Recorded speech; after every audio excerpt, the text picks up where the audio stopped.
Live from KSAT 12, the 6 o'clock news starts right now. We begin with late-breaking news out of BOERNE. A 4-year-old child has died after being ejected from an SUV in a rollover crash along I-10 this afternoon. That child, just one of 3 children, thrown from the same vehicle, according to police. It happened a little after 2 near mile marker 539. Police say the driver of the SUV lost control, overcorrected, and then rolled that vehicle several times. The woman driving was the only person inside the SUV who was not thrown from that vehicle. The 4-year-old, along with a 2-year-old and an infant, all thrown from the SUV. Police are now investigating, but the children may not have been properly restrained in their child safety seats. The smoke and the smell could be felt for miles. This weekend, a rough one for wildfires in a lot of the state, including several places in the KSAT 12 viewing area. Kinney, Kerr, Medina counties, just to name 3 in the immediate vicinity. The Das Goat Fire in Medina County has been giving firefighters problems since Friday. And as crews battle those flames, people who live in the danger zone there were called on to evacuate, sometimes more than once. But it looks like firefighters are turning the tide here. Our Stefania Jimenez leads off our team coverage live from Medina County this evening with the latest on the efforts out there. Stefania. Well, Myra and Steve, yeah, certainly good news to report this evening. The fire so far has burned through more than 1,000 acres. It is 70% contained, but I got to tell you, it looks a lot better out here than it did this weekend, because right now we're on County Road 271. And you know what you don't see out here right now? Smoke. So a huge difference from what we saw this Saturday. The worst day, really day 2 of the fire, where fire crews were really struggling to put out the fire.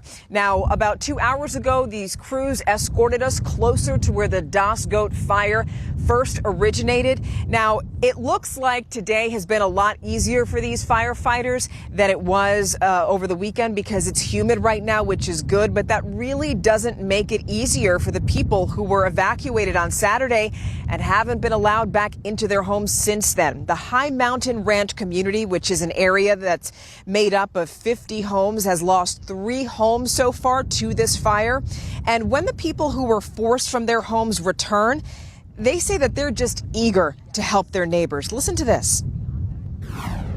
I'm going to check the whole neighborhood. I'm going to see who needs help in there, and I'm going to see if there's anybody that we can actually help out.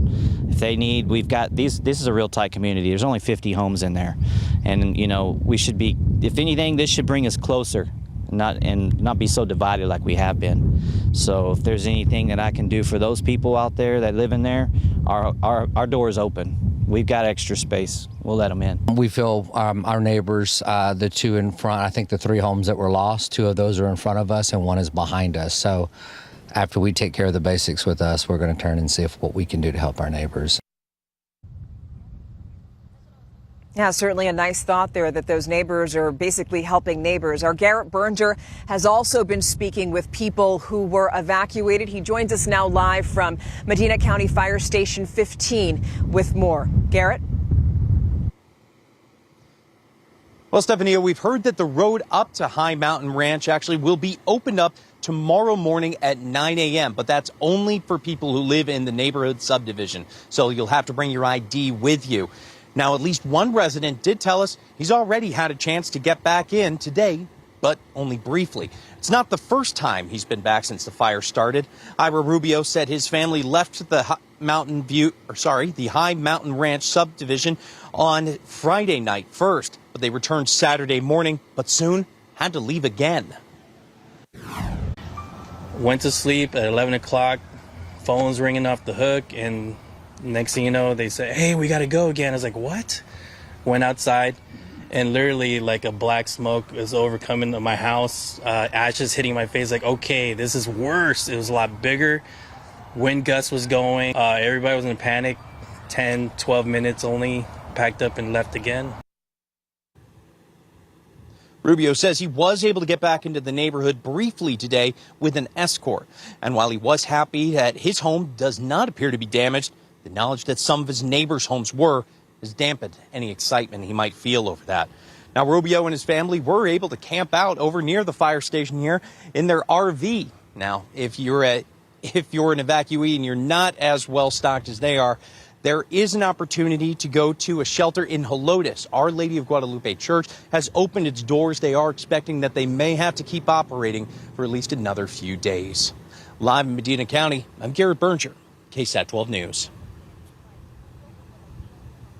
Garrett, thank you so much for that. And, you know, while we're hearing from neighbors, there's also a lot that we're not seeing, and that's the work that's being put into the Doscote fire to basically keep it contained and also just put it out. And we know that there are 40 firefighters right now on the ground as we speak fighting this fire. For more on that, we're going to head on over to Lee Waldman, who spoke with emergency operations crews just a short while ago. Lee, and there is some good news on this, right? There's a lot of good news on this. They're proud of the fact that the fire hasn't spread anymore today. They're proud of the fact they're holding strong at that 70% containment. It's a lot of ash and debris behind us, but they're hopeful. They're finally taking a big breath today, especially after that horrific scene on Saturday and also on Friday. Now, throughout all of this, we've seen a lot of efforts from the sky, but I spoke with the Texas Forest Service and they said they couldn't get this fire under control if it wasn't for the men and women who are on the ground putting in those fire lines. They say that is truly vital. Now, we know there's been a lot of effort here. Brush trucks, bulldozers, at one point 200 firefighters all working in coordination out here in this heat. Now, aside from cutting down the actual fire, they're working to put in lines the fire cannot get past. Those lines are put in by bulldozers, also by hand with crews who are digging. The goal to keep the fire from its fuel, which is that dried brush and trees. The firefighters have to make sure there is no fire lingering inside of any of the trees or even the root systems. All it takes is one ember to spark something big out here. It takes a person or a piece of equipment being driven by a person creating that fire line and then digging out the roots and the dozer piles and everything to make sure all of the embers are gone. That's people working 16-hour days to make that happen. Now, we know how windy it is out here today and how it's going to be throughout the week. So that 30% that they still have left to contain, that's vital work that they're doing. They say it's the steepest part of the terrain that they have left. It's some of the harshest conditions that they have left, but it's work that needs to get done. They're hopeful that by tomorrow night they'll have 100% containment, but they say the risk is not done. It's still just as windy. Other parts of the county still just as dry. They don't want a repeat of this, so they're really asking people, be safe. Don't light up anything. Don't pull off to the side of the road if you don't absolutely have to. Stephania. Lee, thank you so much for that. And everything that Lee just said just reminds us that's why this is a very touch and go situation. We need to keep up to date with the Forest Service to find out what their latest updates are. And that's exactly why coming up on our KSAT Q&A, you're going to hear directly from James Wetstead, who's with the Forest Service here in Texas. And he's going to give us the latest on the Doscote fire and what the efforts are right now to keep it from spreading. So that's going to be later on in our KSAT Q&A. But for now, we're going to send things back on over to you, Steve and Myra. All right, Stephanie, all our crews out there, thank you so much for those reports. Now, information surrounding this fire in Medina County, it has changed quickly. And as that has happened, we've been sending out alerts through the KSAT News app, evacuation orders, where people can go to find shelter, and how this firefight is going. You can get the KSAT News app through the Google Play or Apple Store. Make sure you allow for notifications so those breaking news push alerts hit your phone as soon as we send them out. And download the KSAT Weather app as well, so you can get the alerts for breaking weather. And speaking of weather, that's the key to this whole thing. It is just so dry in so many parts of our viewing area that it doesn't take much to spark that fire. It's been a concern for days, Sarah. Absolutely. Now, the good thing that's working in our favor is that humidity values have gone up. Dew points are back in the 50s, which is a lot higher. But tomorrow is going to be another day of concern when it comes to grass fire danger. Grass fires will spread rapidly because of gusty conditions. So keep that in mind. That red flag warning in effect until 8 p.m. I'll give you those details and a quick look at the aquifer and the pollen count coming up. Thank you, Thank you, Sarah. Let's take a look here at TransGuide right now. I-35 in New Braunfels. You can see no real traffic tie-ups to tell you about. Traffic not even really heavy in this view. So things smooth sailing out there right now. The new at 6 foster children who age out of the state system often lack support. making college just seem out of reach. But a program at UTSA is addressing that very issue, making sure that former foster students get the help they need. Our Courtney Friedman reports that program is so successful, it's doubling in size. Jaslyn Montemayor is about to graduate UTSA early with a finance degree, an impressive feat for any student, let alone one with a challenging background. I think I would have been probably, honestly, not to be vulgar or anything, but like in a ditch somewhere. Like I did not have the best life growing up from the beginning, and it just would not have ended that well. She landed in foster care at 3 and years later was finally adopted. I actually was one of the lucky ones. But she says so many foster children age out of the system with little to no support and don't even dream of going to college. That's what UTSA is changing with its Fostering Education Success Center, a one-stop shop for former foster youth. Associate Director Emily Marcotte says first, they get connected with a campus coach. Making sure that they feel comfortable taking classes, that their financial needs are met, their housing needs are met, even connections to physical and mental health resources as well. The office also has this big pantry inside where the students in the program can come get things for free. They have typical pantry items like toiletries and food, but they also have baby products and pet products for both human and fur parents. In just 3 years, the program has served 150 students. Our trajectory for admissions right now is double that of last year. Last year we brought in an incoming group of over 100. They want to get their masters and they want to get their doctorates, and I think it's a support system that you need to really understand that you can do this. Montemayor proved to other foster youth that their past does not have to define their future. Courtney Friedman, KSAT 12 News. A historic win last night at the Oscars with the first deaf man taking home an award in an acting category. Still to come, how that win is sending a message to students here at a local school. Plus, the slap at the Oscars. Everyone talking about this today, the day after the Academy Awards. Also, it's sparking a bigger conversation, or perhaps overshadowing one. We're explaining alopecia and the Crown Act next at 6. A neighborhood just east of downtown on high alert after several vacant properties catch fire. Community leaders are now trying to find a solution before someone gets hurt. On the Night Beat. Also on the Night Beat, barricades will be set up near the St. Mary's Strip. That means less neighborhoods to park in. Residents hope that will also mean less trash, violence, and other disturbances as well, where those barricades are expected. Tonight on the Night Beat. We want to go back now to some breaking news we told you about at the very beginning of the show. This is a live look from Sky 12 of this fatal crash in BOERNE. You can see a tow truck loading up the SUV involved there. We know 3 children were killed in this wreck. Yeah, one of them just 4 years old, apparently thrown from this vehicle. It happened a little bit after 2. You can see they're about to load it up and take it away. Again, this is along I-10 at mile marker 539 to give you an area kind of where we're talking about, not all that far from BOERNE. Again, this is a live picture from Sky 12 of the scene. That's the rollover, the SUV that was involved in that rollover, where several children were killed and injured. We know that one child, a 4-year-old, was killed. 2 others were injured. So one child that we know of has died, but 2 others are injured, and we'll continue to keep you updated on any other information that comes out of this wreck in BOERNE. Everywhere you look today, you probably saw commentary on what happened at the Oscars. Will Smith slapping Chris Rock after the comedian made a joke about Jada Pinkett Smith's hair. Outside of the opinions on the violence, there was a larger conversation about the medical condition alopecia, which Pinkett Smith has, and commentary on the hairstyles of black women. As Alicia Barrera reports, that slap comes just days after the U.S. House passed the Crown Act. It's a bill that would ban discrimination against hairstyles and hair textures mostly seen among black women. Salon owner Tia Prescott has been empowering women through hair for nearly 15 years. Being a black woman, or being really any woman, having a good hair day boosts your confidence. Prescott says last night's altercation is further proof that the fight to create a respectful and open world for black women's hairstyle choices through federal legislation like the Crown Act continues. We can wear these knockers, which are like hair bows to decorate our hair, or we can wear these crazy freaked out braids.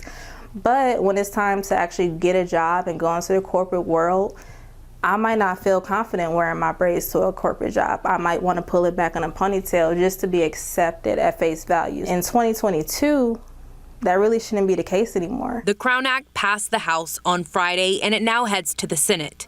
But the conversation is also about alopecia, the autoimmune skin disease Pinkett suffers from. There are cells in the body, inflammatory cells that attack the hair follicles and inactivate them. They don't kill them. This is not a scar. Dr. Stephen Davis says it's a fairly common disorder that can be temporary, yet have a grave impact on the patient, as there is no cure. It's not an infection. It doesn't cause scarring. It's probably as destructive emotionally as a dermatologic condition can be. I hope moving forward, people will be more kind to each other and realize that no one truly likes to be the butt of a joke. Alicia Barrera, KSAT 12 News. All right, let's talk weather right now. We got a lot going on. Obviously, wildfire danger out there, but Fiesta actually starting on Thursday, Sarah. Absolutely, and I have information about a medal giveaway here at the end of this forecast for you to pay attention to a little bit later. But first, let's get down to business and let's talk about the fires that are out there in the KSAT 12 area, viewing area. Of course, we have been talking about the Das Goat fire in Medina County. It is 70% contained, which is good news. Crooked Creek fire up in northern Kerr County, 90% contained. A large fire that is not contained as much as the West Nueces fire in northern Kenny County. It's only 20% contained. Now, what I'm going to show you here is the smoke forecast.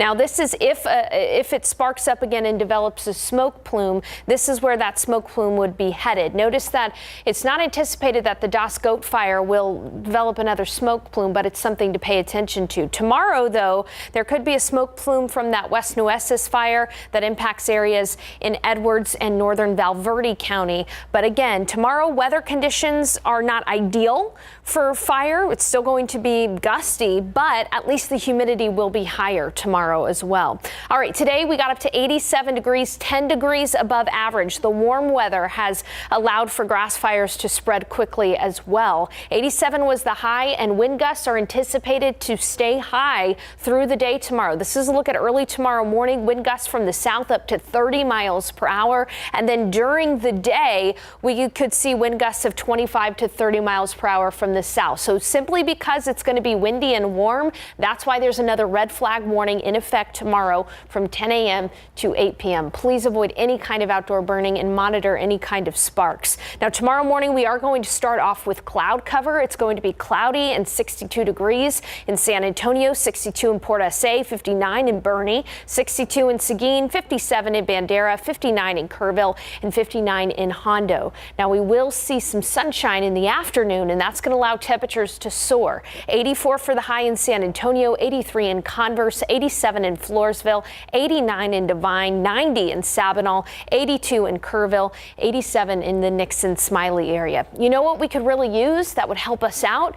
Rain. And if you just look at the satellite and radar, it looks like there's a lot of rain headed our way, right? Well, this is from an upper level low pressure system, and I hate to be the bearer of bad news, but as it moves east toward Texas, it's going to lose a lot of that moisture with it. And we're going to be on the tail end of the system here in San Antonio. So while this will be a good rainfall event for North Texas and Oklahoma, here in San Antonio, we are going to be on the tail end of this system Tuesday night into early Wednesday morning. A broken line of thunder showers will be moving through San Antonio. Keyword there, broken line. Not everybody is going to see rain, and it's going to be very fast moving out of here by the morning commute on Wednesday. So what does that mean for rainfall amounts? It means not much at all. Maybe a tenth of an inch of rain in spots that do get the rainfall. And again, 30% chance is the only chance for rain over the next several days for us. So again, I hate to be the bearer of bad news, but that's the way the facts are. Behind that system, it's going to get very windy on Wednesday. Winds will be gusting from the west up to 40 miles per hour. So that's why the goal is to get that fire really contained in Medina County tomorrow when the humidity is higher, because by Wednesday, the humidity will be low and it will be even windier with gusts up to 40 miles per hour. Into the weekend, temperatures are going to be near 90 degrees, and again, no significant chance for rain. Fiesta begins Thursday. Speaking of Fiesta, Adam Caskey will be live out there tomorrow at Santikos Casablanca, right there on Alamo Ranch Parkway in 1604. He'll be handing out weather medals. The line starts at 4 p.m. and medals will be given out at 6 p.m. So keep an eye out for Adam and that Fiesta medal, weather Fiesta medal if you want a medal.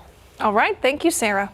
All right. Well, March Madness now down to just 4. And really no big surprises, but what's intriguing to me are the matchups in the Final Four. When we come back, we'll let you know where and who they are. And also a big swim series headed to San Antonio that includes Olympians. Coming up.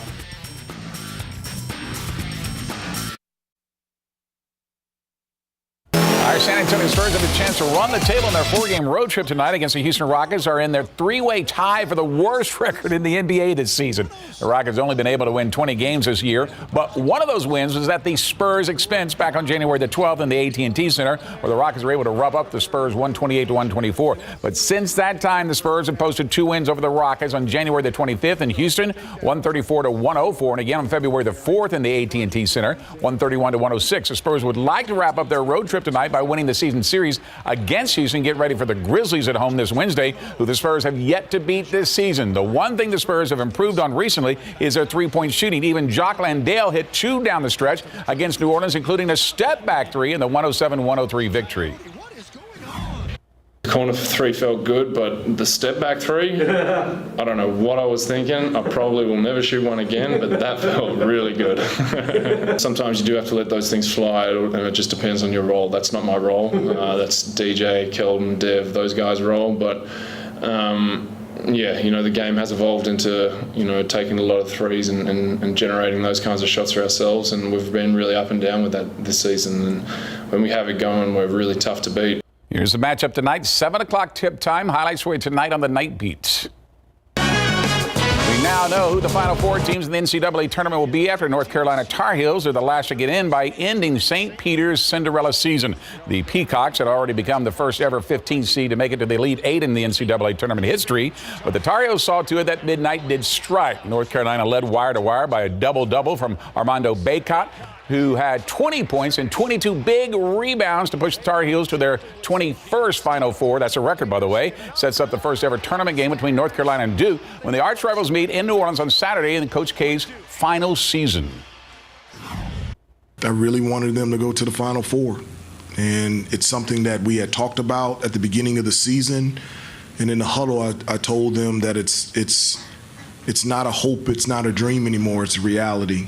All right, the Kansas Jayhawks also punched their ticket at the Final Four on Sunday with a comeback win against Miami. The Jayhawks found themselves down 6 at halftime before they came roaring back against the Hurricanes in the second half, dominating Miami 47-15 in the second half. Christian Brown broke a 40-40 tie with the team's first three-pointer. Ochai Agbaji scored 12 of his 18 points in the second half to lift Kansas to the 76-50 victory and become the only #1 seed to make it to the Final Four, where they'll face Villanova, who came out of the South Regional here in San Antonio. I think these guys have stayed focused. They've eliminated distractions for the most part all year long, and they do play for each other. And so when we play the way that I think that we're capable of playing, I have total faith that we can play very well. All right, and here is the matchup. The first game will be Villanova against Kansas. Second game, North Carolina and Duke. That should be a great matchup. 7:49 for that last game. More than 300 athletes are slated to compete at the 2022 Tier Pro Swim Series here in San Antonio this week at the Northside Swim Center, starting on Wednesday and continuing through Saturday. Among the field competing will be 21 members of last summer's U.S. Olympic swim team that will include 2020 medalist Katie Ledecky. So here's how it matches up for you. It starts Wednesday at 4 with the trials and followed on Thursday through Saturday, 9 a.m. with the prelims, 6 p.m. with the finals. Have autograph sessions following the final sessions. For tickets, Northside Swim Center box office, online at the Tier Pro Swim Series website. That is going to be great for this city, and it happens right in the middle of Fiesta, too. Katie Ledecky. I mean, that's a huge name. Yeah, that's a lot of people have already called me about that. I bet. Thanks, Greg.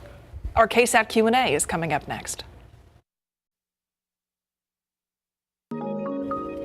When people can return home, when will this fire be out, and are fire conditions right to see another major fire spark? All questions surrounding the Doscote fire that has now burned 1,000 acres. Today's KSAT Q&A all focused on that fire. Let's go back out live to Medina County to our Stefania Jimenez.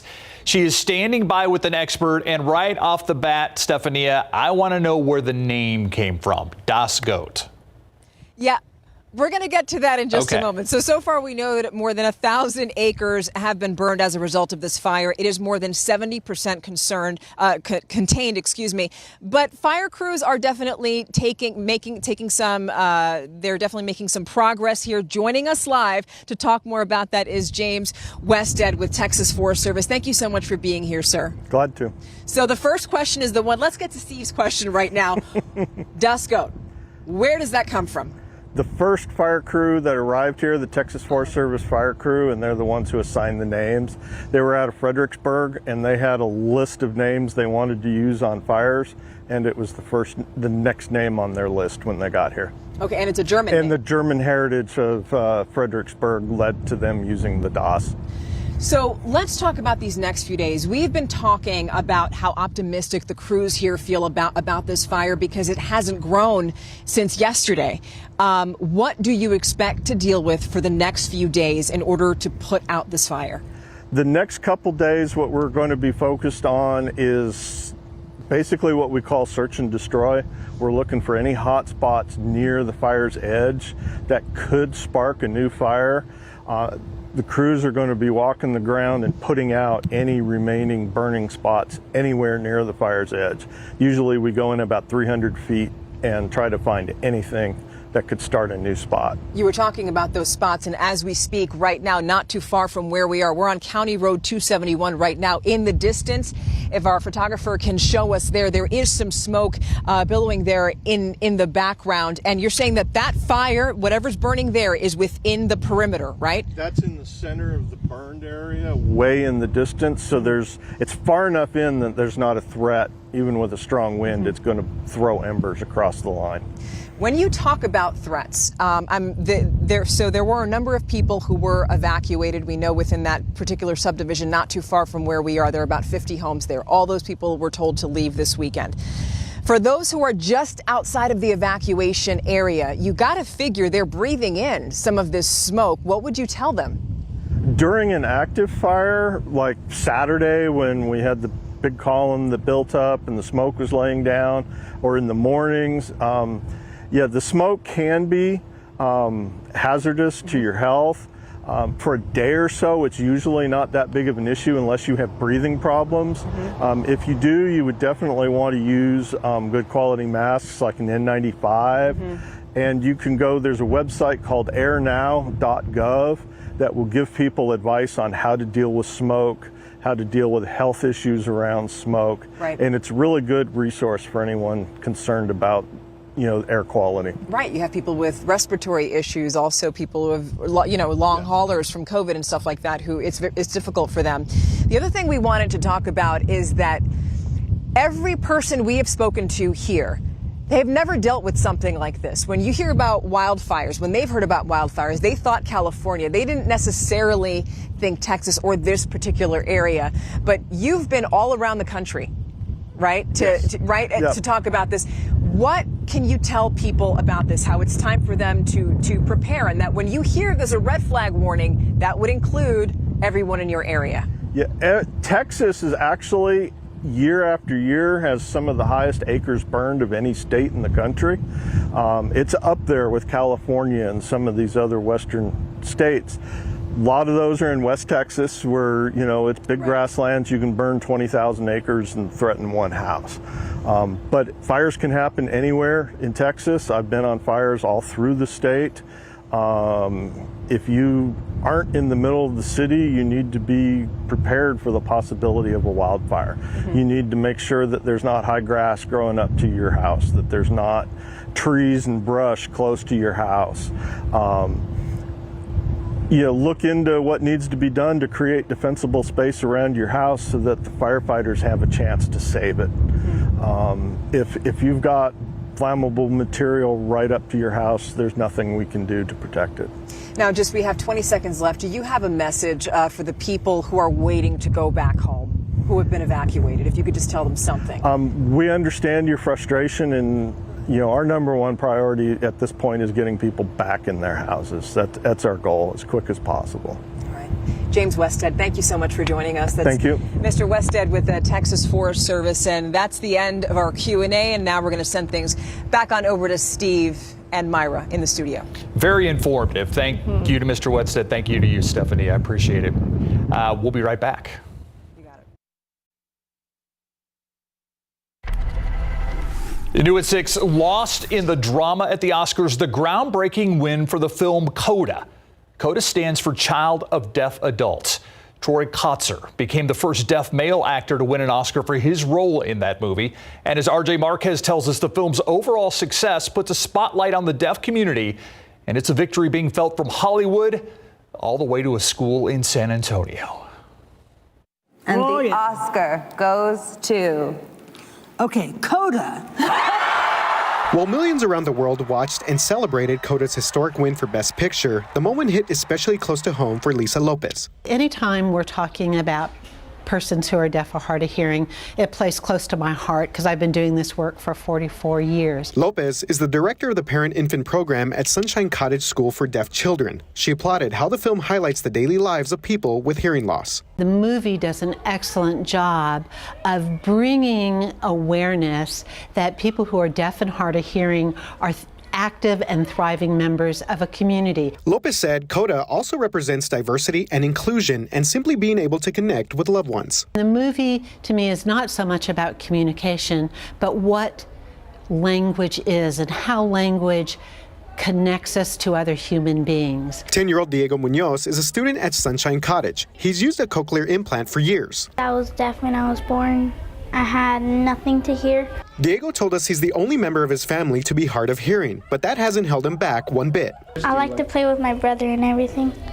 I like to play outside with him. I like to read him books, and I like to watch YouTube with him. During our time at Sunshine, Diego helped out classmates, snacked on lunch, and told us he's pretty much a normal kid. I'm not like a mean guy. I just wanted them to know that I'm a good guy and I'm deaf, and I like to ask them out what they want to do and everything. And for Lisa, normalcy and not marginalizing the deaf community is a message from the Oscars and what Coda's win represents. We want our children to embrace who they are, that their deafness is just a part of them. It's not the whole of them. RJ Marquez, KSAT 12 News.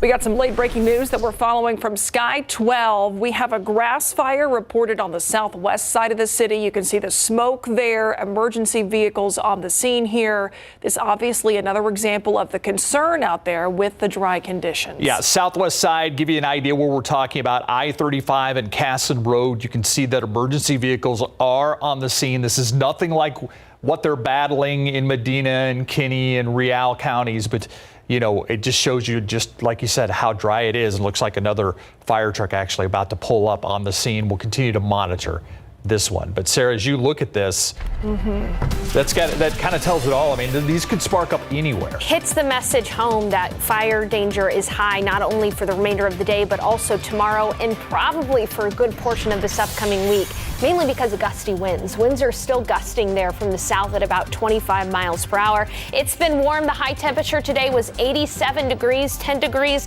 above the average. Warm weather also creates high grass fire danger. Those winds have kicked up the oak pollen. Oak is high today in the pollen count. Molds are moderate. Hackberry and mulberry are low. We are in desperate need for some rain. Take a look at the aquifer, down nearly a foot over the past 24 hours. We're inching closer to stage 2 water restrictions. We have got a narrow window of opportunity for rain. Before you get your hopes up, rainfall amounts don't look all that great. I'll have those details and some fire safety tips to prevent those kinds of fires that we just saw there from Sky 12.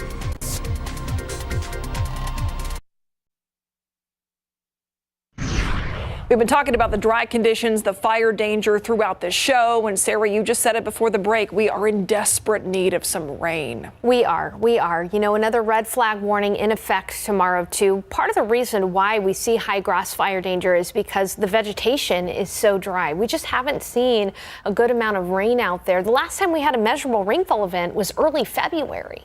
That's it. Wow. Yes, I know. It's been a while. All right, let's take a look at temperatures outside right now. It's still 91 in Del Rio and in Eagle Pass out to the west. A lot warmer around this time of year. We usually see a high temperature around 77, and we're well above that. It's 82 in Bulverde, 83 at the airport, 83 in Converse, 89 in Stinson, 86 in Pleasanton, 87 in Devine, and 82 in Seguin. Now, one thing we have working in our favor when it comes to grass fire danger is that it is not as dry as it was over the weekend. Dew points have really come up. Dew points are in the 50s right now, and they're even going to be in the 60s at some point tomorrow. The reason for the red flag warning tomorrow is because winds are going to remain very high, and of course the vegetation is very dry out there. So tonight winds are still going to gust up to 25 to 30 miles per hour. Tomorrow, similar story, wind gusts 25 to 30 miles per hour. It's going to be a windy day tomorrow with those winds from the south. And so here are some things that you can do to really avoid creating and spreading grass fires. First of all, no campfires or burn piles. Avoid using tools that create sparks like chainsaws. Dispose of cigarettes properly. Don't flick cigarettes out of your car. That can catch fire on the grass outside of your vehicle. Don't drag trailer chains, as that will also create sparks. And then finally, don't park vehicles on grass. Vehicle fire is what started that Medina County fire. So tomorrow we're going to wake up with cloud cover, and it'll be mild in the 60s, 64 degrees tomorrow morning. Notice how those winds pick up during the morning, mid-morning hours, south at 15 miles per hour. It's going to stay cloudy through the morning, and then into the afternoon, skies are going to clear, and it's going to be warm and gusty. Temperatures in the afternoon will be into the 80s, mid-80s, and winds will be sustained from the south at 15 to 20, but gusting up to 25 to 30 miles per hour. All in all, a warm and gusty day tomorrow. As we've been saying, we could use rain, and this is just unfair looking at all of that rain across the west coast, because it looks like that's coming our way. But the thing is, this is going to be a very fast moving system that is just not going to bring a lot of rain to San Antonio. It'll be a good rainmaking event for areas in North Texas and in Oklahoma. But here in San Antonio, we're going to be on the tail end of this system. Pre-dawn Wednesday, a broken line of thunderstorms is going to whiz through San Antonio. Broken being the key word there. Not everybody is going to see rain, and even if you do see rain, it's going to be so fast moving that maybe up to 1/10 of an inch of rainfall is possible. So again, not a great rainmaker. Our only chance for rain really over the next 7 days. And behind that system, fire danger is going to be very high on Wednesday because it's going to be dry. The humidity will be a lot lower, and winds are going to be even windier, gusting up to about 40 miles per hour. It's going to be chilly to start the day on Thursday. Fiesta begins on Thursday with Fiesta, and it's going to be a warm one for us over the weekend. We'll be looking at highs near 90 degrees over the weekend. Although I've got to say 84 degrees for Fiesta compared to when we did it in June last year. And not it was that bad. Never in forget the 90s June. and hot. Yeah, yes. I'll take 84. In case you missed it, coming up next.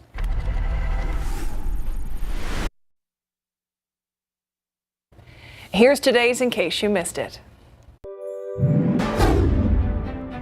And good morning. It is Monday, March 28th. Live following a shooting at an East Side gas station. This happened around 11:30 last night at a Valero on South W.W. White Road, not far from East Houston Street. And that's where police say a man and woman were waiting for roadside assistance for a flat tire when all of a sudden a vehicle pulled up and someone inside shot the man in the chest and shoulder. The shooter then got back in his car and sped away. The victim was taken to the hospital in critical condition. Crews here are hopeful at this hour. Yeah, the winds are strong today, but the humidity also higher.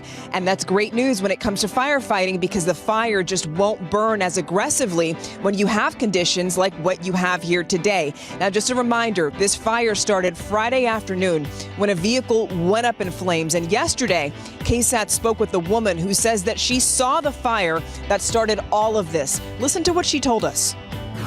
They're pushing everybody back, closing roads off. The fire department got there, and it just went massive from there. I mean, huge. This Medina County ESD1 fire station has been a support center for firefighters and evacuees throughout the fire. Now, it's also been the center for a lot of donations coming in. Now, evacuees had moved to Helotes, a shelter there. So all of this that you see is for the firefighters, and there is plenty of it. All of this donated. Now, they've been getting a lot of drinks, food, and snacks as well. Also soap and batteries for radios. This fire has not spread any more from what we saw yesterday. We're still holding strong at 70% containment. They also added they're surprised none of the wildlife has actually been injured in this fire. No livestock has been lost. A lot of good news here.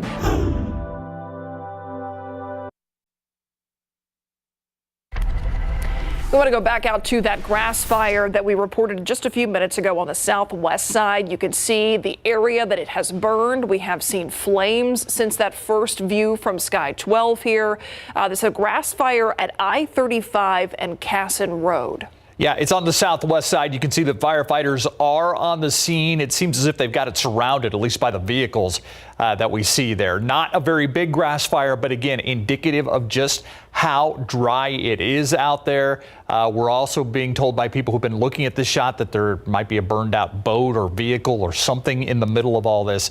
Again, I-35 and Casson Lane on the southwest side. Grass fire danger continues tomorrow with another red flag warning in effect from 10 a.m. to 8 p.m. As you can see, grass fires will start and spread rapidly tomorrow, too.